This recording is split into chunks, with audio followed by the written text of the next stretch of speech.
Bonjour, chers amis. Je m'appelle Magic Jack.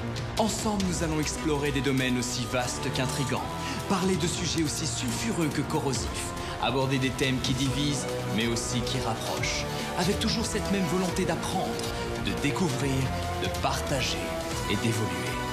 Bienvenue dans la Minute Sapiens.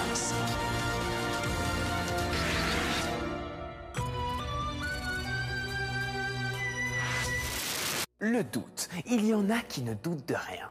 Ce n'est pas un compliment. Autour de nous, les gens qui ne doutent de rien ont des certitudes dont ils tardent obstinément à comprendre qu'elles sont fausses. Les cons, ça ose tout. C'est à ça qu'on les reconnaît. D'autres doutent de tout, surtout de ce qui les dérange, de ce qui contredit leurs intuitions. Et ils pensent que personne, jamais, ne produira de vraies connaissances. C'est humain. Le doute horripile les vendeurs de certitudes. Il scandalise les partisans d'une vision dogmatique et figée du monde. Il faut donc en mettre partout. Le doute est l'arme quotidienne des scientifiques, des journalistes, des philosophes et de tous ceux qui ne raffolent pas de l'idée d'avaler tout ce qu'on leur raconte. Pratiquer le doute un peu tous les jours, c'est s'habituer à vérifier ce qu'on croit savoir, à croiser les sources et à changer d'avis au gré de ce qu'on apprend.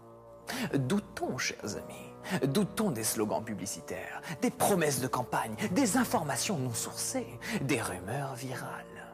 Mais doutons aussi du doute. Tout est poison, rien n'est poison. C'est la dose qui fait le poison. En matière de dosage, le doute est un défi constant. Descartes a poussé l'exercice à l'extrême. Il a douté de tout, sauf de l'existence de Dieu. Personne n'est parfait. De ses perceptions, de la réalité du monde physique, de ses facultés, mais par la vertu même de son questionnement, il a conclu « Je pense, donc je suis ».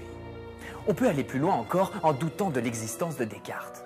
Après tout, vous ne l'avez jamais rencontré, n'est-ce pas? Cela invalide-t-il en partie sa conclusion?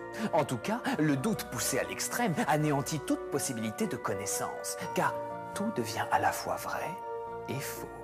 Ce qui n'est pas reposant, ce qui n'est pas précis, ce qui n'est pas très efficace. Le doute n'est donc pas une fin en soi, et le doute n'est pas le soupçon. Ceux qui suspectent un complot derrière chaque événement marquant ou bizarre, qui devinent on ne sait comment des conflits d'intérêts, des motivations crapuleuses, ceux-là, finalement, ne doutent guère de leurs soupçons. Certes, la vérité absolue sur l'univers, la vie et le reste devraient demeurer inaccessibles quelque temps encore.